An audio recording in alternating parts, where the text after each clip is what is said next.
बेटा कल अपन ने बेसिकली एंजाइम के बारे में पढ़ा था बेटा। तो बेटा enzyme enzyme are basically inorganic catalyst या बायो कैटलिस्ट बात है बेटा। तो बेटा वो बायो कैटलिस्ट है और वो नेगेटिव कैटलिस्ट है या पॉजिटिव कैटलिस्ट है। मतलब वो रेट ऑफ रिएक्शन को डिसेलरेट करते हैं, एक्सेलरेट करते हैं। बात ये है कि बेटा एंड कैसे करते हैं? बाय डिक्रीजिंग द और bye lowering the activation energy, बात क्लियर है कि बेटा? ये सुनो, तो कल अपन ने बेसिकली एक्टिवेशन एनर्जी का ग्राफ देखा था बेटा, एक्सोथर्मिक रिएक्शन के बारे में बताया था, ये सारे पॉइंट्स बताते हैं। बात क्लियर है कि बेटा? ये सुनो नाउ बेटा एंजाइम्स आर मोस्टली प्रोटीन्स बात है बेटा। तो बेटा एक एंजाइम सबस्ट्रेट के साथ बाइंड करके प्रोडक्ट कैसे बनाता है उसको अपन बोलते हैं बेटा mechanism of action of enzyme. क्या बोला मैंने? Mechanism of action of enzyme बात है बेटा। बेटा कोई भी एंजाइम पहले सबस्ट्रेट के साथ बाइंड करेगा, कोई भी एंजाइम पहले सबस्ट्रेट के साथ क्या करेगा? बाइंड करेगा बात है बेटा। तो बेटा कोई भी एंजाइम जब सबस्ट्रेट के साथ बाइंड करेगा तो बनाएगा एंजाइम सबस्ट्रेट कॉम्प्लेक्स। क्या बनाएगा बेटा? एंजाइम सबस्ट्रेट कॉम्प्लेक्स बात है बेटा।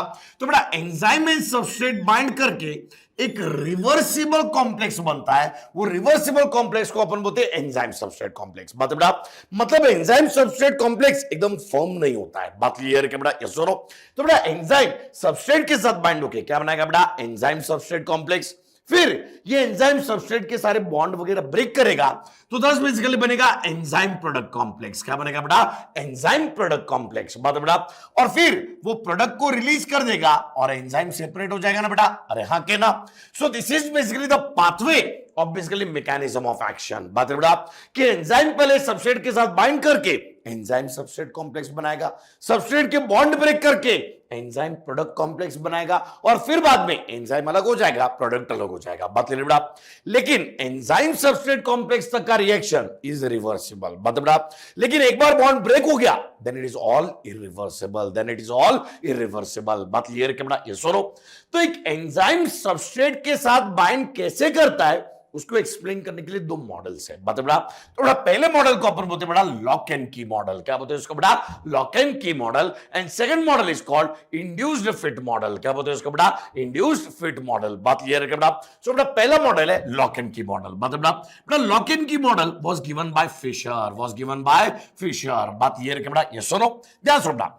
मान लो कि एक एंजाइम है, मान लो कि ये क्या है बेटा? एंजाइम। बात क्लियर है बेटा? ये सुनो, और ये एक्टिव साइट है, ये क्या है बेटा? Active site. बात क्लियर है बेटा? ये सुनो, तो बेटा लॉक एंड की मॉडल देखो बेटा, लॉक जो होता है क्या किसी भी चाबी से कोई भी लॉक खुलता है क्या? नहीं। मतलब एक स्पेसिफिक लॉक के लिए एक स्पेसिफिक की होती है बात बेटा। मतलब एक स्पेसिफिक लॉक के लिए क्या होती है? एक स्पेसिफिक की होती है बात बेटा। कि मतलब लॉक के अंदर जहां की इंसर्ट करते उसका शेप और की का शेप मैच करना चाहिए बात बेटा। सो दोनों शेप अगर मैच हो गए तो ही वो ताला खुलेगा। बात क्लियर है बेटा? यस और no. So this site can be called as active site. क्या बोलते हैं उसको बेटा? Active site. बात क्लियर बेटा?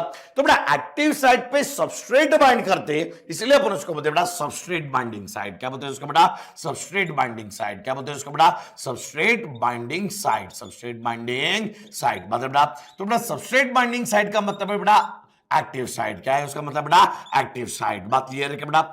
And any other site except active site is called allosteric site. क्या बोला था उसको बेटा? Allosteric site. क्या बोला था उसको बेटा? Allosteric site. बात क्लियर है क्या बेटा? तो लॉक एंड की मॉडल का क्या कहना है? ध्यान सुनो बेटा, ये मान लो सबस्ट्रेट है, ये क्या है बेटा? सबस्ट्रेट। बात क्लियर है बेटा? तो लॉक एंड की मॉडल का ऐसा कहना है कि एक्टिव साइट जो है it has a fixed conformation, active site have a fixed conformation। बात क्लियर है बेटा? मतलब इसके अकॉर्डिंग एक्टिव साइट जो है वो रिजिड है, एक्टिव साइट कैसी बेटा? रिजिड है। बात क्लियर है बेटा? सो इसके according active site have fixed conformation. बात बेटा? Active site have fixed conformation, बात क्लियर बेटा? बेटा फिक्स्ड कन्फर्मेशन है मतलब it do not undergo any changes, बात बेटा? So do not undergo any changes, बात क्लियर है क्या बेटा? अरे हाँ क्या ना। तो देखो बेटा ये जो सबस्ट्रेट का शेप है और एक्टिव साइट का शेप है, ये दोनों शेप मैच कर रहे हैं ना बेटा। शेप मैच करेंगे तो ही वो वहां पे बाइंड करेगा, शेप मैच करेंगे तो ही वो वहां पे बाइंड करेगा। That's why it is called lock and key model. बात ये है कि बेटा ये सुनो कि भाई लॉक का शेप और की का शेप मैच होना चाहिए तो ही बेसिकली वो ओपन अप होगा। बात बेटा ओपन अप होगा मतलब बाइंड होगा। बात ये है बेटा, तो इसके according active site is basically flexible या रिजिड, रिजिड है। कैसी है बेटा?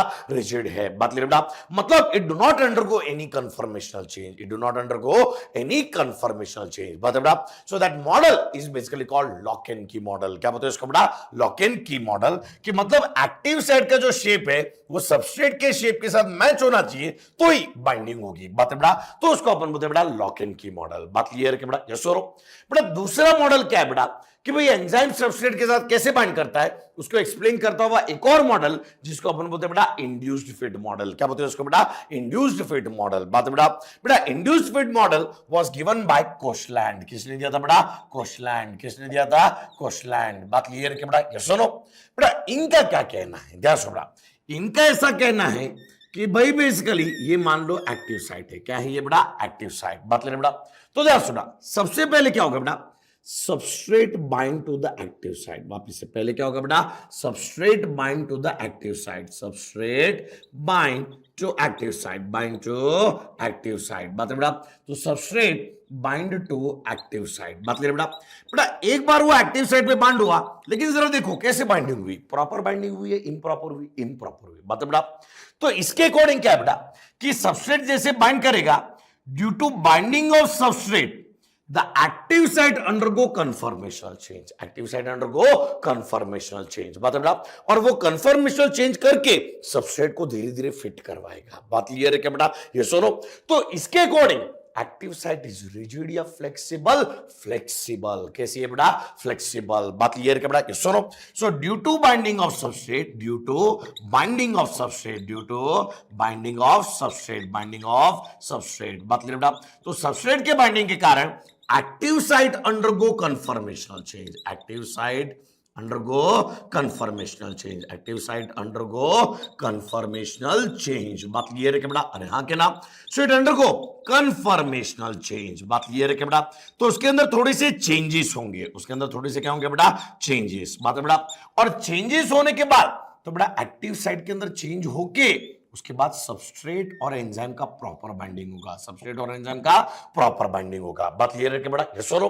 तो अपना लॉक इन की मॉडल के according active site is rigid, लेकिन इसके according active site is flexible. बात है बेटा मतलब इसके अकॉर्डिंग कभी भी एक्टिव साइट का कंफर्मेशन चेंज नहीं होता। बात है बेटा इसके अकॉर्डिंग सबसे पहले सबस्ट्रेट इम्प्रॉपर बाइंड होगा, फिर सबस्ट्रेट के बाइंडिंग की वजह से एक्टिव साइट में कंफर्मेशनल चेंज होगा और उस कंफर्मेशनल चेंज के कारण एंजाइम सबस्ट्रेट कॉम्प्लेक्स बनेगा। मतलब बेटा एक बार एंजाइम सबस्ट्रेट कॉम्प्लेक्स बना, फिर एंजाइम प्रोडक्ट कॉम्प्लेक्स बनेगा और फिर बाद में एंजाइम प्लस प्रोडक्ट बनेगा। बात क्लियर है क्या बेटा? अरे हाँ कहना। तो बेटा दोनों भी मॉडल एक्सेप्टेबल है, दोनों भी मॉडल एक्सेप्टेबल है। बात बेटा कुछ एंजाइम्स में ये बात सही होती है और कुछ एंजाइम में ये बात सही होती है। बात क्लियर बेटा? So both are accepted model, but more acceptable model is induced fit model, more acceptable model is induced fit model. बात क्लियर है क्या बेटा? अरे हाँ कहना।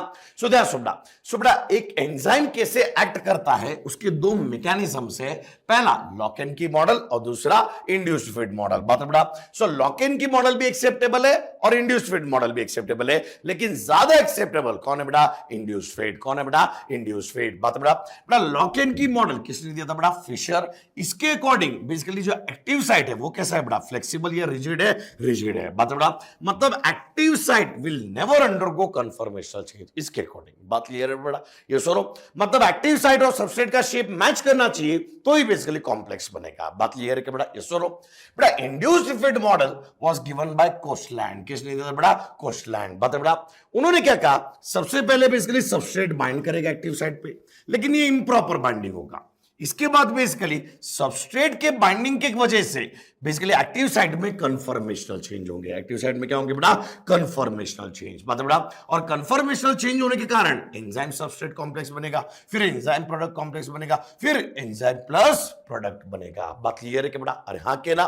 सो बेसिकली मोर एक्सेप्टेबल मॉडल कौन है बेटा? Induced fit model. कौन सा है बेटा? Induced fit model. बात क्लियर है बेटा? तो बेटा enzyme plus substrate will form enzyme substrate complex. This is reversible. ये कैसा रिएक्शन है? रिवर्सिबल। बात है बेटा, इसके आगे के सारे स्टेप्स रिवर्सिबल है, इरिवर्सिबल, इरिवर्सिबल। बात क्लियर है बेटा? तो एक एंजाइम सबस्ट्रेट के साथ कैसे बाइंड करता है उसके कितने मॉडल बताए बेटा? दो। पहला लॉक इन की मॉडल, दूसरा इंड्यूस्ड फिट मॉडल। बात है बेटा, ज्यादा एक्सेप्टेबल इंड्यूस्ड फिट मॉडल। अपनी एनसीईआरटी भी पढ़ोगे ना बेटा, तो एनसीईआरटी के अंदर बेसिकली स्टेप्स दिए कि भाई एंजाइम कैसे बाइंड करता है। बात करें बेटा, तो उसके अकॉर्डिंग आपको समझ में आएगा कि they have described induced fit model. उन्होंने क्या डिस्क्राइब किया बेटा? इंड्यूस्ड फिट मॉडल, जो कि दिया था कोस्टलैंड ने। किसने दिया था बेटा? कोस्टलैंड। बात क्लियर है कि बेटा? यस और नो? नाउ सी बेटा, एंजाइम कैटालाइज्ड रिएक्शन, वापिस से क्या बोला मैंने? एंजाइम कैटालाइज्ड रिएक्शन की अगर वेलोसिटी नापनी है, मतलब रेट ऑफ रिएक्शन नापना है, मतलब बेटा, then we use Michaelis Menten equation. क्या यूज करते हैं बेटा? Michaelis Menten equation. क्या यूज करते हैं बेटा? Michaelis Menten equation. Michaelis Menten equation. बात क्लियर है क्या बेटा? यस और नो? तो लिखो बेटा, note, to calculate rate of reaction or to calculate velocity of enzyme catalyzed reaction, we use Michaelis-Menten equation. Michaelis-Menten equation क्या है बेटा?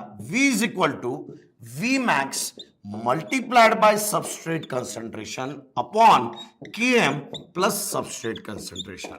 ये कैसे डिराइव हुआ, क्या डिराइव हुआ, वो जानने की जरूरत नहीं, सिर्फ इक्वेशन याद रखो, इक्वेशन बेस्ड क्वेश्चन आते हैं। मतलब so velocity of enzyme catalysed reaction अगर पता लगाना है तो कौन सा इक्वेशन यूज करते हैं बेटा? Michaelis Menten equation. मतलब माइकलिस मेंटन इक्वेशन क्या है? V is equal to V max multiplied by substrate concentration upon Km plus substrate concentration. मतलब V is nothing but initial velocity. V क्या है बेटा? Initial velocity, initial velocity of reaction. बात बेटा, V max is nothing but maximum velocity. V max is nothing but maximum velocity. बात ले बेटा, S is nothing but substrate concentration and Km is nothing but Michaelis-Menten constant. क्या है? Michaelis-Menten constant. क्या है? Michaelis-Menten constant. Constant. बात clear है क्या बेटा? अरे हाँ क्या ना? तो बेटा velocity of enzyme catalysed reaction, वापिस velocity of enzyme catalysed reaction के लिए कौन सा इक्वेशन यूज करते हैं बेटा? Michaelis Menten equation. कौन सा इक्वेशन? Michaelis-Menten equation. बता बेटा, इस इक्वेशन के अकॉर्डिंग बता बेटा, V is equal to V max multiplied by substrate concentration upon Km plus substrate concentration. बता बेटा, Km क्या है? Michaelis Menten constant. क्या है? Michaelis Menten constant. बात क्लियर है क्या बेटा? अरे हाँ क्या ना? चलो अभी अंदर बेटा, एंजाइम्स मोस्टली क्या है? प्रोटीन्स है। बराबर बेटा? मुझे बताओ तो बेटा, इनऑर्गेनिक कैटलिस्ट और एंजाइम में क्या फर्क है? कि भाई inorganic catalyst can work at very high temperatures. बता बेटा, लेकिन क्या एंजाइम ऐसा कर सकता है क्या? नहीं। बता बेटा, अपने बॉडी के जो एंजाइम है वो बेसिकली एक्टिव कब रहते हैं? 37 डिग्री पे। बराबर है बेटा? ज्यादा टेम्परेचर बढ़ाया तो बेसिकली वो एक्टिव रहेंगे, इनएक्टिव हो जाएंगे, इनएक्टिव हो जाएंगे, मतलब डीनेचुरेट हो जाएंगे। बात है बेटा, मतलब बहुत सारे फैक्टर्स है जो एंजाइम एक्टिविटी को असर करते हैं। बात क्लियर है क्या बेटा? यस और नो? तो give the heading, factors affecting enzyme activity. Factors affecting enzyme activity. Factors affecting enzyme activity. Enzyme activity. बात करें बेटा, रोज जितना पढ़ा रहा होता है एनसीईआरटी भी पढ़ते जाना, नहीं तो निपट जाओगे बेटा। ठीक है? सो बेटा, फैक्टर्स अफेक्टिंग एंजाइम एक्टिविटी। बात है बेटा, तो कौन से फैक्टर्स है जो एंजाइम एक्टिविटी को असर करते हैं? पहला टेम्परेचर। पहला टेम्परेचर। पहला टेम्परेचर। बात क्लियर है क्या बेटा?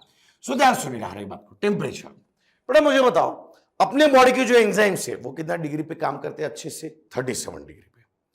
अगर मैंने अपने बॉडी एंजाइम को 0 डिग्री पे रखा तो एंजाइम एक्टिविटी 0 होगी।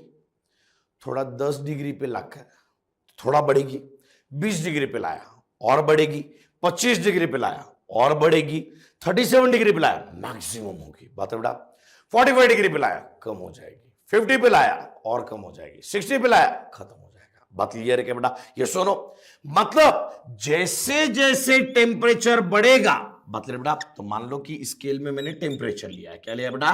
टेम्परेचर, और यहां पे लिया है वेलोसिटी ऑफ रिएक्शन, क्या लिया बेटा?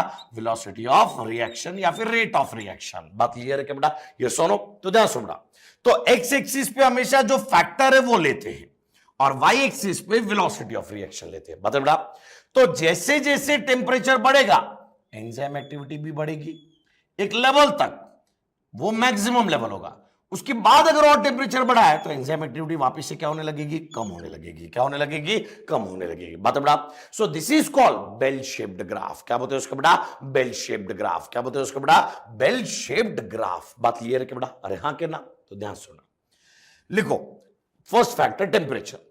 As the temperature increases, enzyme activity also increase till a level. After that, it will decrease. बात क्लियर है बेटा? Second point, the temperature at विच, बेटा देखो इस टेम्परेचर पे वेलोसिटी मैक्सिमम है ना बेटा? अरे हाँ के ना? सो लिखो the temperature at which velocity of the reaction is maximum, बात बेटा, is called ऑप्टिमम टेम्परेचर। क्या बोलते हैं उसको बेटा? Optimum temperature. क्या बोलते हैं उसको बेटा?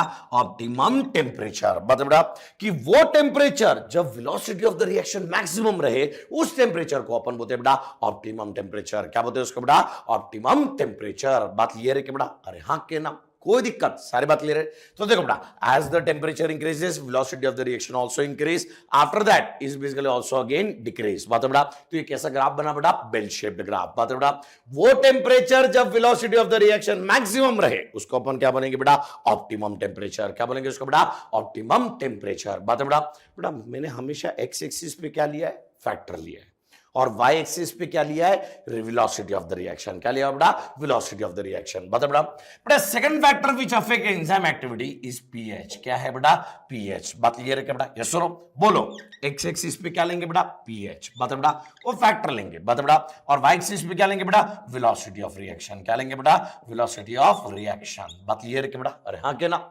तो पीएच ध्यान सुनो बेटा, अपने स्टमक की जो एंजाइम है वो बेसिकली उसका ऑप्टिमम पीएच कितना है? 1.8। कितना है? 1.8। तो अगर 1.8 से कम पीएच दिया तो उसकी एक्टिविटी ज्यादा है कम? कम। मतलब बेटा मान लो 0.1 पीएच दिया, 0.2, 0.5, 1, 1. तो यहां तक धीरे धीरे बढ़ती जाएगी, 1.8 पे मैक्सिमम रहेगी, लेकिन फिर वापस से बढ़ा है 2, 3 तो वापस से कम हो जाएगी। बात है बेटा, तो एज द पीएच इंक्रीज, लिखो as the pH increase enzyme activity also increase. Enzyme activity also increase till a level after which it again decrease. After which it again decrease. बात क्लियर है क्या बेटा? Yes or no? So this is also bell shaped graph. कैसा graph है बेटा? Bell shaped graph. बात clear है बेटा? So the pH at which, वो pH, बात क्लियर है बेटा, जब velocity of the reaction maximum रहे, जब वेलोसिटी ऑफ द रिएक्शन क्या रहे बेटा? मैक्सिमम। बता बेटा, so the pH eight which velocity of the reaction is maximum is called optimum pH. क्या बोलते हैं उसको बेटा? Optimum pH. क्या बोलते हैं उसको बेटा? Optimum pH. बात क्लियर है क्या बेटा? यस और नो?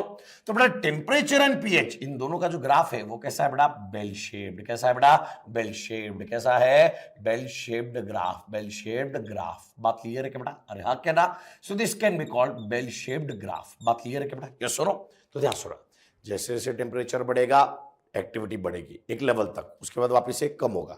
जैसे जैसे पीएच बढ़ेगा एक्टिविटी बढ़ेगी एक लेवल तक, उसके बाद कम होगा। सो वो पीएच या फिर वो टेम्परेचर जहां पे velocity of the reaction maximum रहे उसको अपन बोलेंगे ऑप्टिमम टेम्परेचर या फिर ऑप्टिमम पीएच। ऑप्टिमम टेम्परेचर या फिर ऑप्टिमम पीएच। बात क्लियर है क्या बेटा? यस और नो? बेटा थर्ड फैक्टर जो एंजाइम एक्टिविटी को अफेक्ट करता है वो है सबस्ट्रेट कंसंट्रेशन। क्या है? Substrate concentration. Substrate concentration. बात करें बेटा सबस्ट्रेट कंसंट्रेशन आप केमिस्ट्री में पढ़ते हैं कि भाई स्क्वायर ब्रैकेट के अंदर लिखा जाता है substrate, that indicate substrate concentration. बात क्लियर है क्या बेटा? ये सुनो, ध्यान सुनना बेटा, मान लो मेरे पास 10 एंजाइम है। कितने एंजाइम है? 10। बात ले रहे बेटा, मैंने एक सबस्ट्रेट डाला, 2 डाला, 3 डाला, 4 डाला, प्रोडक्ट बनते जाएंगे, 5 डाले, 6 डाले, 10 डाले, बढ़ते जाएंगे। अब 11वां भी डाला तो मैंने एंजाइम कितने दिए थे? 10। तो उसके पास कितनी एक्टिव साइट है? 10। तो एक टाइम पे कितने प्रोडक्ट बनेंगे? 10 ही बनेंगे। बात है बेटा। तो जैसे जैसे मैंने सबस्ट्रेट बढ़ाया एंजाइम एक्टिविटी बढ़ी, लेकिन 10 तक ही बढ़ी।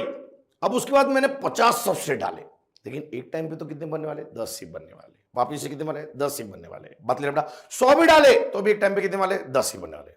मतलब जैसे जैसे सबस्ट्रेट कंसंट्रेशन बढ़ेगा वेलोसिटी ऑफ द रिएक्शन भी बढ़ेगा, लेकिन एक लेवल के बाद कम होगा, ये कांस्टेंट हो जाएगा, कांस्टेंट हो जाएगा। मतलब बेटा due to unavailability of enzyme, due to unavailability of enzyme. मतलब बेटा क्योंकि एंजाइम मैंने 10 ही डाले हुए, तो उसके बाद 10 एक्टिव साइट है मान लो, तो अगर मैंने एक सबस्ट्रेट डाला, 2 डाला, 3 डाला, वेलोसिटी बढ़ेगी, 4 डाला वेलोसिटी बढ़ेगी, 5 डाला वेलोसिटी बढ़ेगी, 10 डाला वेलोसिटी बढ़ेगी। बात क्लियर बेटा? लेकिन अब 20 डाले तो भी वेलोसिटी कितनी रहने वाली? 10, क्योंकि एंजाइम ही 10 है। मतलब बेटा 50 भी डाले तो भी वेलोसिटी कितनी रहने वाली? 10, क्योंकि बेसिकली 10 ही एंजाइम है। बात क्लियर बेटा? ये सुनो।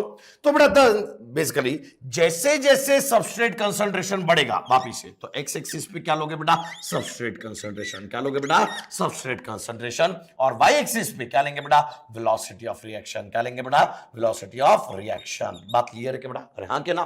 तो बेटा as the substrate concentration increase velocity of the reaction also increase till a level, after that decline होता है या कांस्टेंट हो जाता है? कांस्टेंट हो जाता है। बात क्लियर है बेटा?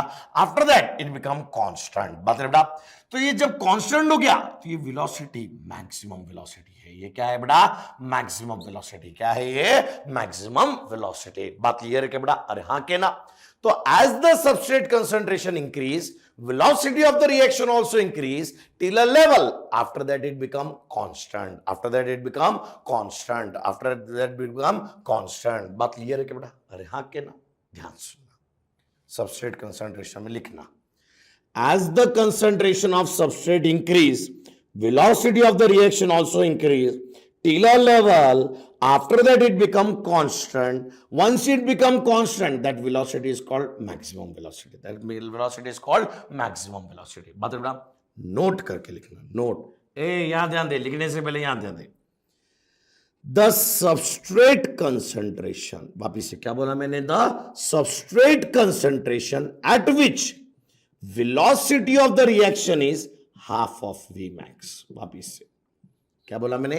द सबस्ट्रेट कंसंट्रेशन, वो सबस्ट्रेट कंसंट्रेशन जब velocity of the reaction half of Vmax रहे, तो सबस्ट्रेट कंसंट्रेशन को अपन बोलते हैं Km। क्या बोलते हैं उसको बेटा? Km। क्या बोलते हैं उसको बेटा? Km। बात करें बेटा? तो Km is actually Michaelis Menten constant, लेकिन एक्चुअली में वो क्या है? Substrate concentration. वो क्या है? सबस्ट्रेट कंसंट्रेशन जब वेलोसिटी ऑफ द रिएक्शन क्या रहेगा बेटा? Half of Vmax। क्या रहेगा बेटा? Half of Vmax। बात क्लियर है क्या बेटा? अरे हाँ के ना? तो लिखो note, the substrate concentration at which, वापिस note, the substrate concentration at which velocity of the reaction become half of Vmax, that substrate concentration is called Km or Michaelis-Menten constant, और Michaelis-Menten constant। बात clear है क्या बेटा? अरे हाँ के ना? कोई दिक्कत नहीं बात उसमें। तो अपन देख रहे बेटा वो कौन से फैक्टर्स है जो एंजाइम एक्टिविटी को और से अफेक्ट करते हैं। मतलब बेटा पहला फैक्टर क्या बताया बेटा? टेम्परेचर। जैसे जैसे टेम्परेचर बढ़ेगा एंजाइम एक्टिविटी भी बढ़ेगा एक लेवल तक, उसके बाद कम होने लगेगा, सो दैट जहां सबसे ज्यादा था उसको अपन ने बोला ऑप्टिमम टेम्परेचर। पीएच, जैसे जैसे पीएच बढ़ेगा बेसिकली एक्टिविटी भी बढ़ेगी till a level, after that it become decreases. बात क्लियर है क्या बेटा? यस और नो? ये दोनों ग्राफ कैसे बताए थे बेटा? Bell shaped graph. कैसे बताए थे? Bell shaped graph. बात है बेटा जैसे जैसे सबस्ट्रेट का कंसंट्रेशन बढ़ेगा वेलोसिटी भी बढ़ेगी, लेकिन एक लेवल के बाद कम होगा या कांस्टेंट रहेगा? कांस्टेंट रहेगा due to unavailability of enzyme, due to unavailability of enzymes. बात क्लियर है क्या बेटा? अरे हाँ के ना? Km मतलब क्या है? वेलोसिटी है या सबस्ट्रेट कंसंट्रेशन? सबस्ट्रेट कंसंट्रेशन है। बात है बेटा? So the substrate concentration at which velocity of the reaction become half of Vmax। बता बेटा तो वो सबस्ट्रेट कंसंट्रेशन जब velocity of the reaction Vmax के आधा रहे उसको अपन बोलेंगे बेटा Km। क्या बोलेंगे उसको बेटा? Km। क्या बोलेंगे उसको बेटा? Km। बात क्लियर है क्या बेटा? अरे हाँ के ना? कोई दिक्कत नहीं बात उसमें, सारे बात क्लियर है। सीधे बेटा सब लोग। और यहां बेटा तो बेटा अपन देख रहे बेटा फैक्टर्स अफेक्टिंग एंजाइम एक्टिविटी। तो पहला फैक्टर क्या बताया? टेम्परेचर। सेकंड क्या बताया? पीएच। थर्ड क्या बताया, टेम्परेचर के बाद सीधा मुंह पे प्रेशर आता है, यहां तो बेटा सो बेटा टेम्परेचर है, पीएच है, सबस्ट्रेट कंसंट्रेशन। बात बेटा बेटा fourth factor is inhibitor. Fourth factor कौन है बेटा, इनहिबिटर्स। कौन है, इनहिबिटर्स, इनहिबिटर्स। बात क्लियर है क्या बेटा, तो बेटा fourth factor is inhibitor. Fourth factor क्या है बेटा, इनहिबिटर्स। बात क्लियर है क्या बेटा। अब ये इनहिबिटर क्या है, ध्यान सुन बेटा, ऐसा कोई भी केमिकल, वापस से क्या बोला मैंने, ऐसा कोई भी केमिकल जो एंजाइम एक्टिविटी को स्टॉप कर दे, एंजाइम एक्टिविटी को स्टॉप कर दे। बात क्लियर है क्या बेटा, ये सुनो, उस केमिकल को अपन बोलेंगे इनहिबिटर। बात है बेटा, लिखो, any chemical which either temporarily or permanently shut off enzyme activity, shut off मतलब स्टॉप कर देता है, मतलब बेटा shut off enzyme activity is called inhibitor, is called inhibitor. मतलब बेटा तो ऐसा कोई भी केमिकल जो एंजाइम एक्टिविटी को आइदर टेम्पररली बंद कर दे या फिर परमानेंटली बंद कर दे, उसे अपन बोलेंगे बेटा इनहिबिटर। क्या बोलेंगे उसको बेटा, इनहिबिटर। बात क्लियर है क्या बेटा, यस सुनो, तो लिखो, any chemical which either temporarily or permanently shut off मतलब बंद कर देना, shut off enzyme activity is called inhibitor, is called inhibitor. बात क्लियर है क्या बेटा, ये सुनो। अब ये जो इनहिबिटर्स है वो तीन टाइप के होते हैं। कितने टाइप के होते हैं बेटा, तीन टाइप के। पहला कॉम्पिटिटिव इनहिबिटर, पहला क्या बताया, कॉम्पिटिटिव इनहिबिटर। दूसरा नॉन कॉम्पिटिटिव इनहिबिटर, दूसरा नॉन कॉम्पिटिटिव इनहिबिटर। तीसरा अनकॉम्पिटिटिव इनहिबिटर, तीसरा अनकॉम्पिटिटिव इनहिबिटर। बात ले बेटा, तो बेटा इनहिबिटर्स कितने टाइप के बताए बेटा, तीन। बात ले बेटा कौन से बेटा, पहला कॉम्पिटिटिव इनहिबिटर, पहला क्या बताया, कॉम्पिटिटिव इनहिबिटर, पहला क्या बताया, कॉम्पिटिटिव इनहिबिटर। बात ले बेटा, दूसरा नॉन कॉम्पिटिटिव इनहिबिटर, दूसरा नॉन कॉम्पिटिटिव इनहिबिटर। बात ले बेटा, non competitive inhibitor, non competitive inhibitor. बात करें बेटा, इनहिबिटर। क्लियर है क्या बेटा। एंड चौथा basically uncompetitive inhibitor, uncompetitive inhibitor. बात क्लियर है क्या बेटा, अनकॉम्पिटिटिव इनहिबिटर। बात क्लियर है क्या बेटा, अरे यस सुनो, तो मेरे सवाल का जवाब दीजिएगा बेटा। बेटा inhibitors permanently stop, temporarily stop या बोथ, बोथ। देखिए ना, either permanently stop the enzyme activity or temporarily stop the enzyme activity. बता बेटा, सो बेटा इनहिबिटर्स कितने टाइप के बता रहा हूं बेटा, तीन। कौन से बेटा, competitive inhibitor, non competitive inhibitor, uncompetitive inhibitor. बात क्लियर है क्या बेटा, यस सुनो, ध्यान से। ये मान लो एंजाइम है, क्या है बेटा, एंजाइम। बात क्लियर बेटा, और ये मान लो कि बेसिकली एक्टिव साइट है, क्या है ये बेटा, एक्टिव साइट। बात क्लियर है क्या बेटा, यस सुनो, तो मान लो इसकी एक्टिव साइट ऐसी है, बराबर है बेटा। So this is active site, active site, active site मतलब सबस्ट्रेट बाइंडिंग साइट। बात क्लियर बेटा, ये मान लो कि सबस्ट्रेट है, ये क्या है बेटा, सबस्ट्रेट, तो दिस इज सबस्ट्रेट। और ये मान लो इनहिबिटर है, ये क्या है, इनहिबिटर, इनहिबिटर, आई मतलब इनहिबिटर। बात क्लियर है क्या बेटा, yes sir. So this is active site, और ये कौन सी साइट है बेटा, अलोस्टेरिक साइट। कौन सी साइट है बेटा, अलोस्टेरिक साइट, अलोस्टेरिक साइट। बात क्लियर है क्या बेटा, यस सुनो। तो याद बेटा, यहां पे क्या है बेटा, कॉम्पिटिटिव इनहिबिटर क्यों बोला, because shape of the substrate and shape of the inhibitor is same, मतलब both will compete to bind to the active site. मतलब बेटा क्योंकि एक्टिव साइट का शेप ऐसा है, इनहिबिटर का भी शेप ऐसा है, सबस्ट्रेट का भी शेप ऐसा है, तो दोनों भी कॉम्पीट करेंगे एक्टिव साइट पे बाइंड करने के लिए। बात क्लियर है बेटा, तो इसलिए उसको बोला बेटा कॉम्पिटिटिव इनहिबिटर। क्या बोला उसको बेटा, कॉम्पिटिटिव इनहिबिटर। बात है बेटा, तो यहां पे shape of the substrate and shape of the inhibitor is same. बात है बेटा, again shape of the substrate and shape of the inhibitor is same, thus both will compete to bind to the active site, both compete to bind to active site। बात बेटा, both compete, अभी लिखना मत है ना, both compete to bind to active site, to bind to active site, bind to active site, active site। बात clear है बेटा, क्योंकि दोनों का शेप एक जैसा है, दोनों का शेप एक जैसा है। बात क्लियर है बेटा, ये सुनो, तो कॉम्पिटिटिव इनहिबिटर क्यों बोला, दोनों का शेप एक जैसा है, तो दोनों भी कॉम्पीट करते हैं एक्टिव साइट पे बाइंड करने के लिए। बात है बेटा, that's why it is basically called competitive inhibitor. क्या बोला उसको बेटा, कॉम्पिटिटिव इनहिबिटर। बात क्लियर है क्या बेटा, अरे हाँ क्या, तो बेटा पहली बात, कॉम्पिटिटिव इनहिबिटर में इनहिबिटर एंड सबस्ट्रेट दोनों का शेप सेम, तो both will compete to bind to the active side. ठीक है, अगर सबस्ट्रेट बाइंड हुआ तो प्रोडक्ट बनेगा, लेकिन इनहिबिटर बाइंड हुआ तो क्या प्रोडक्ट बनेगा? क्या नहीं, क्योंकि क्या वो ओरिजिनल सबस्ट्रेट है? क्या नहीं। बात क्लियर है कि बेटा? अरे हाँ के ना? सो मतलब अगर मान लो एंजाइम के साथ अगर सबस्ट्रेट बाइंड हुआ तो बेसिकली एंजाइम सबस्ट्रेट कॉम्प्लेक्स बनेगा, एंजाइम प्रोडक्ट कॉम्प्लेक्स बनेगा और प्रोडक्ट प्लस एंजाइम बन जाएगा। बात है बेटा? लेकिन एंजाइम के साथ अगर इनहिबिटर बाइंड हुआ, बात क्लियर बेटा? इनहिबिटर बाइंड हुआ तो एंजाइम इनहिबिटर कॉम्प्लेक्स बनेगा, तो क्या प्रोडक्ट बनेगा? क्या नहीं। बात क्लियर है क्या बेटा? अरे हाँ के ना? सो ध्यान से बेटा, कॉम्पिटिटिव इनहिबिटर क्यों बोला? Because shape of the substrate and shape of the inhibitor is same, thus both will compete to bind to the active side, both will compete to bind to the active side। बात है बेटा? Please बेटा अभी कोई भी लिखना नहीं notebook के अंदर, पहले मैं समझा देता हूं, बाद में मैं डिफरेंसेस खुद ही लिखाऊंगा आपको ओरली, याद रखो बेटा। सो दैट्स बेसिकली दोनों का शेप सेम है तो both will compete to bind to the active side. बात क्लियर है क्या बेटा? यस और नो? नॉन कॉम्पिटिटिव के बारे में देखते हैं। ध्यान सुना, ध्यान सुना। अरे यहां दे दो, यहां दे दो। ये सबस्ट्रेट है, ये क्या है बेटा? सबस्ट्रेट। बात क्लियर बेटा? ठीक है, चलो यार इसको त्रिकोणीय रखते हैं। बात क्लियर बेटा? तो मान लो ये सबस्ट्रेट है, ये क्या है बेटा? सबस्ट्रेट। बात क्लियर बेटा? और ये है इनहिबिटर, ये क्या है? इनहिबिटर।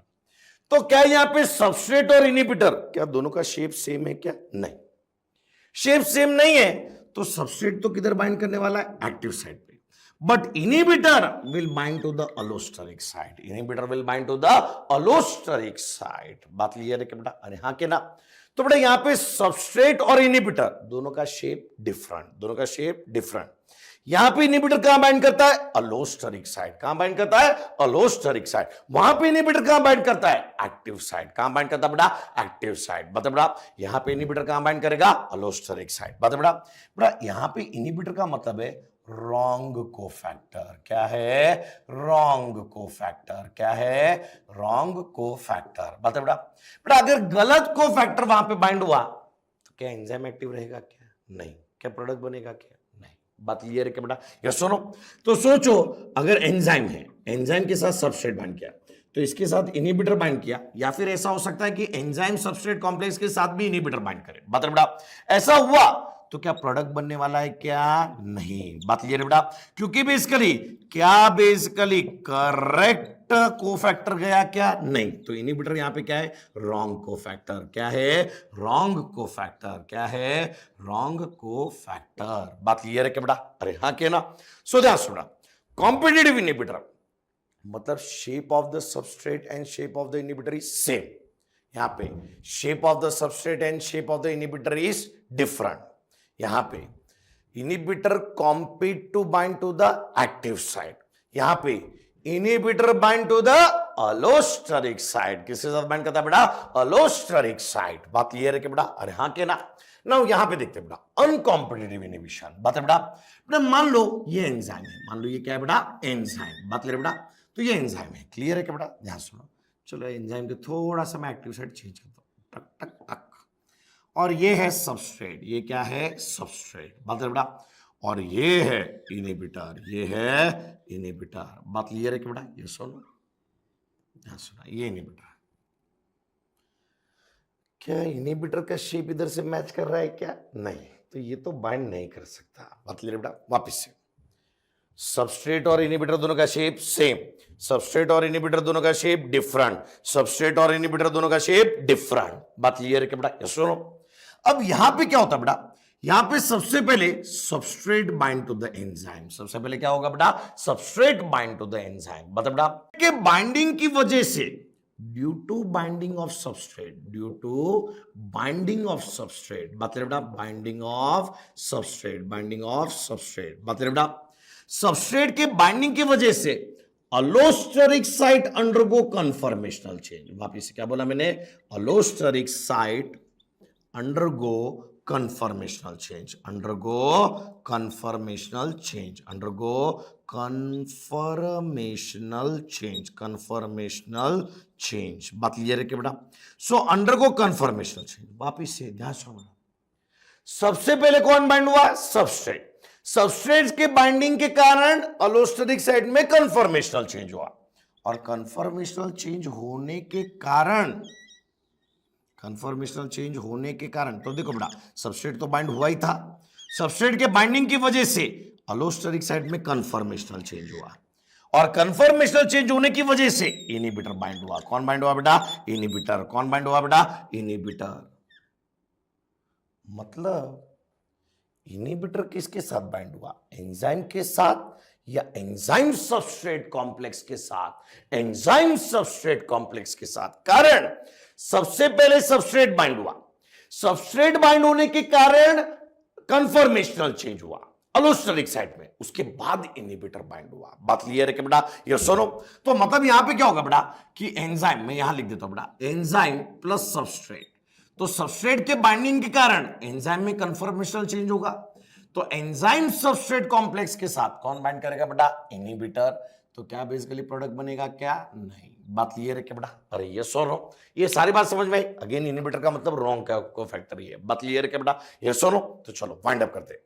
इनहिबिटर्स मतलब ऐसे केमिकल्स जो बेसिकली एंजाइम एक्टिविटी को आइदर परमानेंटली स्टॉप कर दे या फिर टेम्परली स्टॉप कर दे। बता बेटा, तो इनहिबिटर कितने टाइप के बताए? तीन। कौन से बेटा?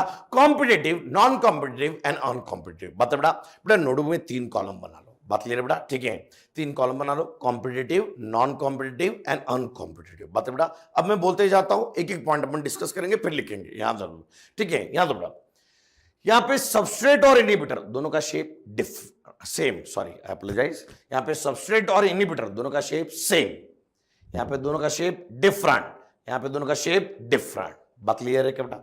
देन सेकंड पॉइंट, यहां पे inhibitor compete to bind to the active site, inhibitor compete to bind to the active site, यहां पे inhibitor bind to the allosteric site, inhibitor bind to the allosteric site. बता बेटा, यहां पे inhibitor bind to the allosteric site but after the binding of substrate. बात ले रहे बेटा, again inhibitor bind to the allosteric site but after the binding of substrate. कारण क्योंकि जब तक सबस्ट्रेट ने बाइंड नहीं किया, क्या अलोस्टेरिक साइट का कंफर्मेशन चेंज हुआ? क्या? नहीं। बात क्लियर है क्या बेटा? अरे हाँ के ना। So inhibitor bind to the allosteric site but after the binding of substrate, after the binding of substrate. बात क्लियर है क्या बेटा? अरे हाँ के ना। वापिस से दोनों पॉइंट डिस्कस करते हैं। बात ले बेटा, फिर अपन आगे बढ़ते हैं। यहां बेटा, तो यहां पे shape of the inhibitor and shape of the substrate same, shape of the inhibitor and shape of the substrate different, shape of the inhibitor and shape of the substrate different. Inhibitor compete to bind to the active site, inhibitor bind to the allosteric site, inhibitor bind to the allosteric site after the binding of substrate, after the binding of substrate. बात बेटा, मतलब जितना substrate बढ़ते जाएगा उतना inhibitor के लिए unfavourable होते जा रहा है या फेवरेबल होते जा रहा है? फेवरेबल होते जा रहा है वो। बराबर है बेटा? ये सुनो, देन बेसिकली यहां बेटा, यहां क्या होता है, अगर अपन ने सबस्ट्रेट कंसंट्रेशन बढ़ा दिया, वापिस अगर मैंने सबस्ट्रेट कंसंट्रेशन बढ़ा दिया तो इनहिबिटर सोचेगा कि अब मैं निकल जाता हूं, सबस्ट्रेट को आने दो। बात बेटा, तो as the substrate concentration increase, inhibition रहेगा या निकल जाएगा? निकल जाएगा। मतलब इनहिबिशन बढ़ेगा या कम हो जाएगा? कम हो जाएगा। बता बेटा, तो as the substrate concentration increase, inhibition decrease, inhibition decrease because inhibitor leave the active site, inhibitor leave the active site. बात क्लियर है क्या बेटा? मतलब दिस इज इरिवर्सिबल या रिवर्सिबल? रिवर्सिबल। कि सबस्ट्रेट कंसंट्रेशन बढ़ा दिया तो बेसिकली इनहिबिटर निकल जाएगा, एंजाइम एक्टिविटी वापस से आ जाएगी। बात क्लियर बेटा? तो as the substrate concentration increase, inhibition decrease. बता बेटा, यहां पे कितना भी बढ़ा लो कुछ फर्क नहीं पड़ता। बात बेटा, सो as the substrate concentration increase, no change in inhibition, वो इनहिबिटर रहेगा ही। बात बेटा, नो चेंज इन इनहिबिशन। बात बेटा, यहां पे सबस्ट्रेट कंसंट्रेशन बढ़ाया तो इनहिबिटर के लिए और फेवरेबल होते जाएगा, मतलब इनहिबिशन इंक्रीज, इनहिबिशन इंक्रीज। बात बेटा, वापिस से, as the substrate concentration increase, inhibition decrease, as the substrate concentration increase, no change in the inhibition. As the substrate concentration increase, inhibition also increase, inhibition also increase. बात clear है क्या बेटा? This is reversible, this is reversible, this is irreversible, this is also irreversible, this is also irreversible. बात clear है क्या बेटा? अरे हाँ के ना, कोई दिक्कत इन बातों के समय, सारी बात क्लियर है। अब यहां बेटा दो फैक्ट्स लिख रहा हूं, ये फैक्ट्स को ना ध्यान में रखो, एक्चुअली इसको ना रेसिप्रोकल इक्वेशन से बेसिकली सॉल्व करते हैं, लेकिन जाने दो उस बात को, याद रखा उसी में अपनी भलाई है। बता बेटा, बेटा कॉम्पिटिटिव इनिबिशन में क्या होता है बेटा, Vmax remain unchange, Vmax remain unchange. बात क्लियर बेटा, मतलब Vmax को कोई फर्क नहीं पड़ता, लेकिन Km increase, Km increase, Km increase. बता बेटा, तो जब जब कॉम्पिटिटिव इनिबिशन होगा Vmax अनचेंज रहेगा और Km क्या होगा बेटा, इंक्रीज। Km क्या होगा बेटा, इंक्रीज। बता बेटा, जब जब नॉन कॉम्पिटिटिव इनिबिशन होगा Vmax डिक्रीज होगा, Vmax डिक्रीज होगा और Km भी डिक्रीज होगा। Km भी क्या होगा बेटा, डिक्रीज। मतलब बेटा Km क्या है, substrate concentration at which velocity of the reaction is half of Vmax। बात ले बेटा, तो कॉम्पिटिटिव इनिबिशन में basically Vmax unchange, Km increase. बात ले बेटा, यहां पे Vmax भी डिक्रीज और Km भी डिक्रीज। बात बेटा, बेटा अनकॉम्पिटिटिव में Km unchange, Km unchange, Km unchange. बात ले बेटा, लेकिन Vmax डिक्रीज, Vmax क्या होगा बेटा, डिक्रीज, Vmax क्या होगा बेटा, डिक्रीज। बात ले बेटा, सो Vmax विल डिक्रीज। बात क्लियर है क्या बेटा, ये सुनो। तो बेटा अपन देख रहे हैं बेटा फैक्टर्स अफेक्टिंग एंजाइम एक्टिविटी। तो बेटा एंजाइम एक्टिविटी को टोटल कितने फैक्टर्स अफेक्ट करते हैं, 4। पहला टेम्परेचर, दूसरा पीएच, तीसरा सबस्ट्रेट कंसंट्रेशन, चौथा इनहिबिटर्स। बात है बेटा, इनहिबिटर्स कितने टाइप के बताए, 3। कौन से, competitive, non competitive, uncompetitive. Repeat कर रहा हूं, ध्यान छोड़ा। Shape of the inhibitor and substrate same, different. Inhibitor compete to bind to the active site. Inhibitor bind to the allosteric site. Inhibitor bind to the allosteric site, but after the binding of substrate. बात clear है क्या बेटा? Then basically, as the substrate concentration increase, inhibition decrease. As the substrate concentration increase, no change in inhibition. बात है बेटा, as the substrate concentration increase, inhibition also increase. Inhibition also increase. बात है बेटा, this is reversible. This is irreversible. This is irreversible. बात है बेटा, जब जब competitive inhibition होगा, Vmax unchanged, Km increase. यहां पे Vmax and Km both decrease. मतलब बेटा यहां पे Km unchanged लेकिन Vmax decrease. Vmax decrease. बात क्लियर है क्या बेटा? ये सुनो, इंपॉर्टेंट नोट करके लिखना, इंपॉर्टेंट नोट। अपनी टेक्स्ट बुक में ना कॉम्पिटिटिव इनहिबिटर का एग्जांपल दिया बेटा, सक्सिनेट डिहाइड्रोजिनेस। क्या बोला मैंने? Succinate dehydrogenase. बात बेटा, तो सक्सिनेट डिहाइड्रोजिनेस का सबस्ट्रेट है सक्सिनेट। क्या सबस्ट्रेट है? सक्सिनेट। क्या सबस्ट्रेट है? सक्सिनेट। बता बेटा, तो सक्सिनेट डिहाइड्रोजिनेस का सबस्ट्रेट सक्सिनेट है और उसका इनहिबिटर है मैलोनेट। कॉम्पिटिटिव इनहिबिटर कौन है? मैलोनेट। बात क्लियर है कि बेटा? ये सुनो तो लिखो, note, for succinate dehydrogenase the substrate is succinate but its competitive inhibitor is malonate. Competitive inhibitor is malonate. बात क्लियर बेटा? मतलब मैलोनेट और सक्सिनेट का स्ट्रक्चर कैसा रहेगा? सेम रहेगा। बात क्लियर बेटा? तो इसीलिए वो कॉम्पिटिटिव इनहिबिटर है। वो कैसा है बेटा? Competitive inhibitor. बात क्लियर है क्या बेटा? ये सुनो तो इंपॉर्टेंट नोट करके लिखना, टेक्स्ट बुक का एग्जांपल है, याद रखने का है। बात क्लियर है क्या बेटा? तो सक्सिनेट डिहाइड्रोजिनेस का ओरिजिनल सबस्ट्रेट कौन है? सक्सिनेट, लेकिन उसका ये मतलब बेसिकली कॉम्पिटिटिव इनहिबिटर कौन है बेटा? मैलोनेट। कौन है बेटा? मैलोनेट। कौन है बेटा? मैलोनेट। बात बेटा, तो मैलोनेट कैसा इनहिबिटर है? नॉन कॉम्पिटिटिव या कॉम्पिटिटिव? कॉम्पिटिटिव। बात क्लियर है क्या बेटा? अरे हाँ के ना। सो अपने देख बेटा, factors affecting enzyme activity. Factors affecting enzyme activity. बात बेटा, so competitive, non competitive and uncompetitive. ये याद रखना, Vmax अनचेंज, Km इंक्रीज। बात बेटा, यहाँ पे Vmax भी डिक्रीज है, Km भी डिक्रीज। बात क्लियर है क्या बेटा? ठीक है, दोनों भी डिक्रीज होंगे। ठीक है बेटा, एनसीईआरटी रोज के रोज पढ़ते जाना, नहीं तो निपट जाओगे बेटा। ठीक है, याद रखो बेटा। ठीक है ना बुजुर्गों, बहुत कम समय रह गया है थोड़ा, लेकिन बेसिकली हिम्मत हारना नहीं, टिके रहना मैदान में। मैदान में टिके रहे तो आखिर तक चलते जाएंगे बेटा। बराबर है बेटा? ठीक है, थियरी ऑफ नेचुरल सिलेक्शन भी यही कहता है कि जो आखिरी तक टिका है बस वही फिटेस्ट है, और जो फिटेस्ट है वही बेसिकली सिलेक्ट होने वाला है। बात है बेटा, प्रतिवर्ष हजारों विद्यार्थी बेसिकली टेस्ट सीरीज देते बेटा, लेकिन टेस्ट सीरीज के आखिरी दिन तक रुकने वाला सिर्फ बेसिकली कुछ ही बच्चे होते हैं, 800 900 1000 बच्चे रहते हैं, इसलिए तो उतने ही बच्चे मेडिकल कॉलेज में जाते हैं। तो जो आखिरी तक टिका है बस वही एक्चुअली रहा है। बात क्लियर है बेटा? तो इसलिए हिम्मत नहीं हारना, सीखते जाना। बात है बेटा? नहीं आता है सीखने का, आता है परफॉर्म करने का। 60 दिन भी बेसिकली कम नहीं होते बेटा, ठीक है, बहुत ज्यादा दिन होते हैं अगर सच में एक अच्छी नियत से करना चाहो तो। बात क्लियर है क्या बेटा? यस और नो? चलो यहां बेटा, सो अपन देख रहे हैं बेटा फैक्टर्स अफेक्टिंग एंजाइम एक्टिविटी। तो बेटा पहला फैक्टर अपन ने देखा टेम्परेचर, सेकंड देखा पीएच, तीसरा सबस्ट्रेट कंसंट्रेशन एंड चौथा इनहिबिटर। बात क्लियर बेटा? अब अपन देखते हैं बेटा, ठीक है, classification and nomenclature of enzyme. वापिस से क्या बोला मैंने? Classification and nomenclature of enzyme, nomenclature of enzyme, nomenclature of enzyme। बात क्लियर है क्या बेटा? यस और नो? ठीक है, देखो यार रोज पढ़ते हैं तो मैं समझता हूँ कि कभी कभी बेसिकली फिजिक्स का लोड होता है, केमिस्ट्री का लोड होता है, बायो का लोड होता है, सब लोड्स होते हैं, तो एक आध बार सैचुरेशन भी आता है। लेकिन याद रखो यार, डॉक्टर वही है ना जो मुश्किल समय में भी बेसिकली लोगों का साथ दे और बेसिकली मुश्किल से मुश्किल केस को सॉल्व करे। और जीवन दान करना उतना आसान नहीं होता। बात क्लियर है बेटा?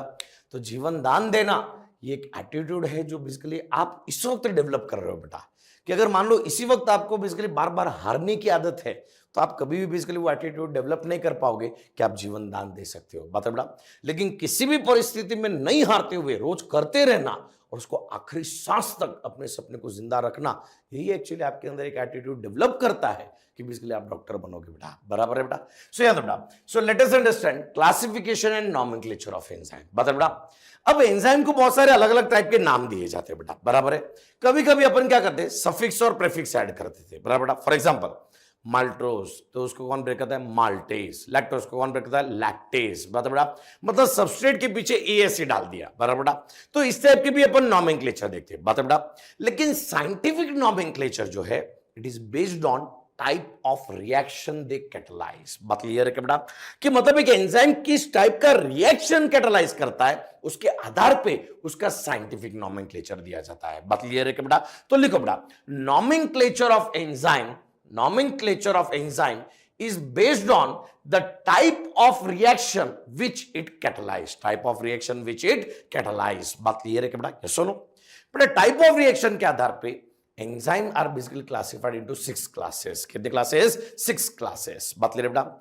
एंड हर एक क्लास के अंदर 4 से 13 सब क्लास है। बात है बेटा? वापिस से एंजाइम क्लासिफिकेशन बेसिकली कितने क्लासेस में किया बेटा? 6 classes and each class have 4 to 13 सब क्लास, 4 to 13 सब क्लास। बात है बेटा?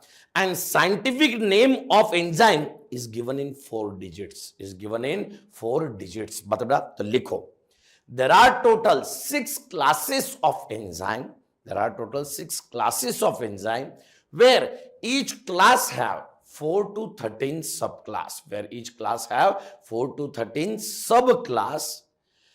Next note, enzyme scientific nomenclature is given in 4 digits, scientific nomenclature is given in 4 digits। बात है बेटा?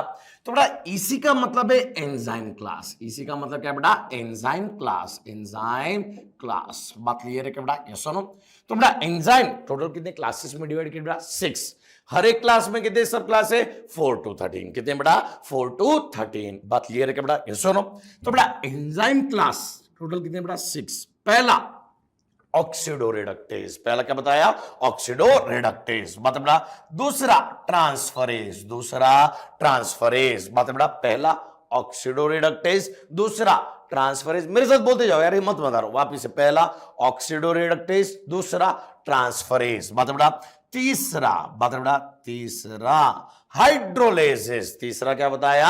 हाइड्रोलेसिस। तीसरा क्या बताया? हाइड्रोलेसिस। बात क्लियर बेटा? चौथा बेसिकली, ठीक है, चौथा लाइसिस। चौथा क्या बताया? लाइसिस। बात बेटा? इसी का मतलब है एंजाइम क्लास। बात बेटा? तो enzymes are divided into how many classes? 6 classes. बात बेटा? And each class have how many sub classes? 4 to 13, 4 to 13। बात बेटा? एंजाइम का साइंटिफिक नॉमेनक्लेचर में कितने डिजिट्स होने चाहिए? 4। कितने डिजिट होने चाहिए? 4। बात बेटा? सो टोटल 6 क्लासेस है। पहला ऑक्सीडोरेडक्टेज, पहला क्या बताया? ऑक्सीडोरेडक्टेज। रिडक्टेज, दूसरा ट्रांसफरेज, दूसरा ट्रांसफरेज, बात बेटा तीसरा हाइड्रोलेसिस, तीसरा हाइड्रोलेसिस, मतलब बेटा चौथा लाइसिस, चौथा लाइसिस, मतलब बेटा पांचवा आइसोमरेज, पांचवा आइसोमरेज, मतलब बेटा एंड सिक्स्थ लाइगेज, सिक्स्थ क्या है लाइगेज, सिक्स्थ क्या है लाइगेज, मतलब बेटा तो एंजाइम को टोटल कितने क्लास में डिवाइड किया बेटा चार। पहला क्या बताया ऑक्सीडो रिडक्टेज, ऑक्सीडो रिडक्टेज, मतलब बेटा oxidoreductase are called dehydrogenase, क्या बोलते हैं उसको बेटा डिहाइड्रोजिनेज, क्या बोलते हैं उसको डिहाइड्रोजिनेज, मतलब बेटा सेकंड ट्रांसफरेज, सेकंड क्या बताए ट्रांसफरेज, क्या बताए ट्रांसफरेजेस, मतलब बेटा तीसरा हाइड्रोलेसिस, तीसरा हाइड्रोलेसिस, बात क्लियर है क्या बेटा ये सुनो। चौथा लाइसिस, क्या बोला मैंने लाइसिस, मतलब बेटा पांचवा आइसोमरेज, पांचवा आइसोमरेज, बात क्लियर है क्या बेटा ठीक है। एंड सिक्स्थ लाइगेसिस, सिक्स्थ लाइगेसिस, बात क्लियर है बेटा ये सुनो। तो ये 6 क्लासेस ऑफ एंजाइम है और हर एक क्लास के अंदर कितने सब क्लास है बेटा 4 to 13 से कितने सब क्लास है 4 to 13, बात क्लियर बेटा। बेटा oxido reductase they perform oxidation and reduction, क्या करते हैं बेटा oxidation and reduction, oxidation and reduction. तो जब जब किसी का ऑक्सीडेशन होगा डेफिनेटली किसी का रिडक्शन भी होगा। फॉर एग्जांपल मान लो एक सबस्ट्रेट है जो रिड्यूस्ड है, एक सबस्ट्रेट क्या है बेटा रिड्यूस्ड है, बात क्लियर है बेटा। और दूसरा जो सबस्ट्रेट है एच डैश वो ऑक्सीडाइज्ड है, ये क्या है बेटा ऑक्सीडाइज्ड, बात क्लियर है बेटा। तो जब भी ऑक्सीडो रिडक्टेज होगा तो ये क्या बन जाएगा ऑक्सीडाइज्ड और ये क्या हो जाएगा रिड्यूस्ड, बात क्लियर बेटा यस और नो। तो एस विल बिकम क्या oxidised, S will become oxidised, बात क्लियर है बेटा। एंड बेसिकली एस डैश क्या हो जाएगा बेटा रिड्यूस्ड, क्या हो जाएगा रिड्यूस्ड, बात बेटा एस का मतलब है बेटा सबस्ट्रेट्स, बात क्लियर है बेटा। सो ऑक्सीडो रिडक्टेज क्या कहते हैं बेटा ऑक्सीडेशन एंड रिडक्शन, क्या कहते हैं बेटा ऑक्सीडेशन एंड रिडक्शन, बात बेटा। सेकंड ट्रांसफरेजेस, सेकंड क्या बताया ट्रांसफरेजेस, बात बेटा transferases perform transfer of group, क्या करते हैं वो बेटा ट्रांसफर ऑफ ग्रुप, क्या करते हैं वो बेटा ट्रांसफर ऑफ ग्रुप, बात बेटा ग्रुप को मैं जी से लिख देता हूं, बात बेटा। तो transfer of group except hydrogen, except hydrogen, except hydrogen, बता बेटा। So they can transfer the group लेकिन एक्सेप्ट हाइड्रोजन, क्योंकि हाइड्रोजन को बेसिकली ट्रांसफर कौन करता है ऑक्सीडो रिडक्टेज, तभी तो ऑक्सीडेशन रिडक्शन होगा, बात क्लियर है बेटा। सो ऑक्सीडो रिडक्टेज, बात क्लियर है बेटा ठीक है। सेकंड एंजाइम क्या बताया transferase, they perform transfer of group that is basically all group except hydrogen, बात बेटा। मतलब मान लो एक एस जी है प्लस एक एस डैश है, दूसरा सबस्ट्रेट है, तो ट्रांसफरेज ऐड करेगा तो एस प्लस एस डैश जी बनेगा, बात बेटा। मतलब ग्रुप यहां से यहां ट्रांसफर हुआ, बात बेटा। So that is called transferases, क्या बोलते हैं उसको बेटा ट्रांसफरेजेस, बात बेटा। हाइड्रोलाइसिस, हाइड्रोलाइसिस क्या करते हैं बेटा हाइड्रोलाइसिस, क्या करते हैं बेटा हाइड्रोलाइसिस। हाइड्रोलाइसिस मतलब क्या breaking bond by water, breaking bond by water, breaking bond by with water, with water, बात क्लियर है कि बेटा। अरे हाँ के ना बेटा, ये अपन जानते हैं कि बेसिकली पेप्टाइड बॉन्ड कैसे बना, एक वाटर मॉलिक्यूल रिलीज हुआ था। फॉस्फोएस्टर बॉन्ड कैसे बना, एक वाटर मॉलिक्यूल रिलीज हुआ था। ग्लाइकोसाइडिक बॉन्ड कैसे बना, एक वाटर मॉलिक्यूल रिलीज हुआ। तो अगर वाटर मॉलिक्यूल ऐड कर दिया तो पेप्टाइड बॉन्ड टूट जाएगा, बराबर। तो वाटर को ऐड करके बॉन्ड को ब्रेक करना इज कॉल्ड हाइड्रोलाइसिस, क्या बोलते हैं उसको बेटा हाइड्रोलाइसिस, बता बेटा। तो बेटा हाइड्रोलाइसिस कौन से बॉन्ड को ब्रेक कर सकते हैं बेटा पेप्टाइड बॉन्ड को ब्रेक कर सकते हैं, बात बेटा। देन और कौन से बॉन्ड को ब्रेक सकते हैं ईस्टर बॉन्ड को ब्रेक कर सकते हैं। और कौन से कर सकते हैं बेटा ईथर बॉन्ड को ब्रेक कर सकते हैं, ईथर बॉन्ड को ब्रेक कर सकते हैं। और कौन से कर सकते हैं बेटा ग्लाइकोसाइडिक बॉन्ड कर सकते हैं, बात बेटा। तो नेचर में जितने भी बॉन्ड है जिसमें बनते समय वाटर इवॉल्व हुआ था, तो अगर वाटर ऐड कर दिया तो बॉन्ड टूट जाएगा, बात क्लियर है कि बेटा यस और नो। देन बेसिकली ठीक है कार्बन बेसिकली सॉरी अपोलोजाइज ठीक है, कार्बन ऑक्सीजन बॉन्ड ब्रेक कर सकते हैं, बराबर बेटा ठीक है। Then basically carbon bond break कर सकते हैं। Then basically carbon halide bond break कर सकते हैं, बात है बेटा। Then basically phosphorus nitrogen bond break कर सकते हैं। ये कुछ एग्जांपल है जो किताब में दिए हुए, बात क्लियर है कि बेटा यस और नो। मतलब कोई भी बॉन्ड ब्रेक कर सकते हैं लेकिन इसमें वाटर का इन्वॉल्वमेंट होना चाहिए, बात क्लियर है कि बेटा। तो उसको अपन बोलते हैं बेटा हाइड्रोलाइसिस, क्या बोलते हैं उसको बेटा हाइड्रोलाइसिस, बात क्लियर है बेटा। बेटा लाइसिस चौथा क्लास क्या है बेटा लाइसिस, बता बेटा। लाइसिस क्या करता है बेटा रिमूवल ऑफ ग्रुप, वापिस से क्या बोला मैंने, removal of group without water, without water मतलब इधर पानी इन्वॉल्व नहीं होगा, बात क्लियर है कि बेटा, विदाउट वाटर, बात है बेटा। सो removal of group without water मतलब दे इन्वॉल्व डबल बॉन्ड। ये क्या इन्वॉल्व करते हैं बेटा, डबल बॉन्ड। क्या इन्वॉल्व करते हैं, डबल बॉन्ड। बात क्लियर है बेटा, डबल बॉन्ड। कोई दिक्कत, सारी बात क्लियर है।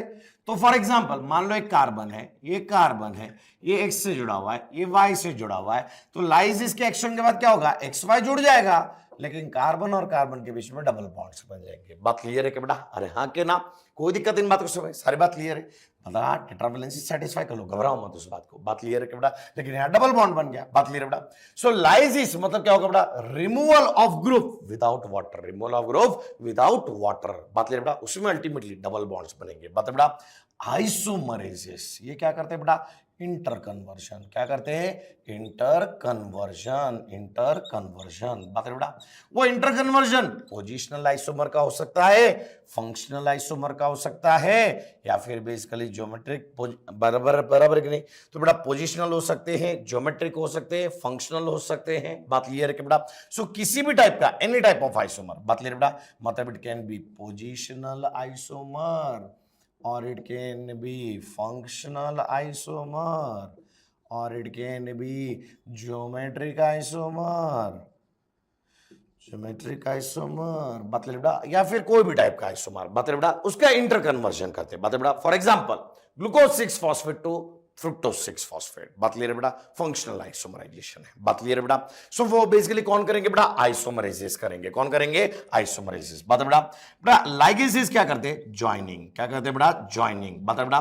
तो ज्वाइनिंग ऑफ बॉन्ड करते हैं, बात है बेटा, चाहे वो बेसिकली कार्बन ऑक्सीजन के बीच में रहे, कार्बन नाइट्रोजन के बीच में रहे, कार्बन सल्फर के बीच में रहे, फास्फोरस ऑक्सीजन के बीच में रहे, किसी के भी बीच में बॉन्ड रहे, बात है बेटा, ज्वाइन करने का काम करते हैं, तो इसलिए उसको क्या बोला बेटा, लाइगेसिस। क्या बोला उसको बेटा, लाइगेसिस। बात क्लियर है बेटा, तो ध्यान से बेटा, enzymes are divided into how many classes, 6 classes. पहला ऑक्सीडो रेडक्टेज, उसको बोला डीजनरेज। क्या बोला बेटा, डी हाइड्रोजिनेस, सॉरी, बात है बेटा। सो एक्स रिड्यूस, एक्स ऑक्सीडाइज, ये ऑपोजिट हो जाएगा, बात है बेटा। ट्रांसफरेसिस, वो ट्रांसफर ऑफ ग्रुप करते हैं एक्सेप्ट हाइड्रोजन, एक्सेप्ट हाइड्रोजन, बात है बेटा। तीसरा hydrolysis, they break the bond by involving water, बात है बेटा। कौन से बॉन्ड ब्रेक कर सकते हैं, peptide, Easter, ether, glycoside, carbon carbon, carbon halide, phosphorus, nitrogen, बात है बेटा। लाइसिस रिमूवल ऑफ ग्रुप करते विदाउट वाटर, मतलब it will involve double bond, it will involve double bond, it will involve double bond, बात है बेटा। आइसोमरेसिस inter conversion करते हैं किसी भी टाइप का आइसोमर का, किसी भी टाइप के आइसोमर का, बात है बेटा। एंड लाइगेसिस क्या करते हैं बेटा, ज्वाइनिंग। क्या करते हैं बेटा, ज्वाइनिंग। क्या करते हैं, ज्वाइनिंग। बात क्लियर है बेटा, ये सुनो, ध्यान दे दो। हेक्सोकाइनेस, क्या बोला मैंने, हेक्सोकाइनेस, बात है बेटा, सिर्फ इतना ध्यान रखना, हेक्सोकाइनेस जो है उसका साइंटिफिक नॉमेनक्लेचर है EC 2.7.1.1। 2 मतलब ट्रांसफरेसिस, 2 मतलब ट्रांसफरेसिस, बात क्लियर है क्या बेटा, ये सुनो।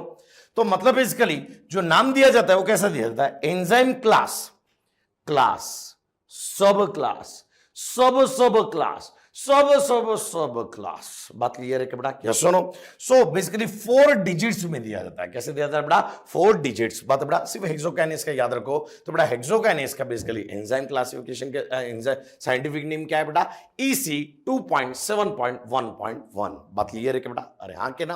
So that is all about basically classification and nomenclature of enzymes, बात क्लियर है कि बेटा, यस सुनो। लिखो नोट 1। देखो यार, एंजाइम जो है वो सिंगल स्टेप रिएक्शन भी कर सकते हैं और मल्टी स्टेप रिएक्शन भी कर सकते हैं, बता बेटा।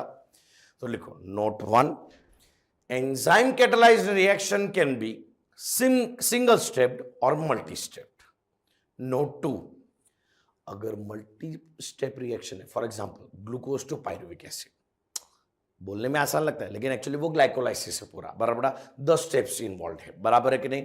तो multi step reaction in which many enzymes are involved is basically called as pathway। क्या बोलते हैं उसको बेटा, पाथवे। क्या बोलते हैं उसको बेटा, पाथवे, बात बेटा। तो ऐसा मल्टी स्टेप रिएक्शन जिसके अंदर बहुत सारे एंजाइम्स इन्वॉल्व हो उसे अपन क्या बोल सकते हैं बेटा, पाथवे। क्या बोल सकते हैं उसको, पाथवे। बात क्लियर है कि बेटा, अरे हाँ के ना। तो बेटा इसी से अपना कंप्लीट हुआ द टॉपिक बेसिकली एंजाइम्स। अब अपन बेसिकली क्या देखेंगे बेटा, लिपिड्स। क्या देखेंगे बेटा, लिपिड्स। बात क्लियर है कि बेटा, यस सुनो। तो अपन ने प्रोटीन का स्ट्रक्चर कंप्लीट किया, अब बेसिकली अपन जाएंगे बेटा लिपिड्स की तरफ। बात क्लियर बेटा, लेकिन इतना एनसीईआरटी रीडिंग पूरा कंप्लीट करो। Till then stay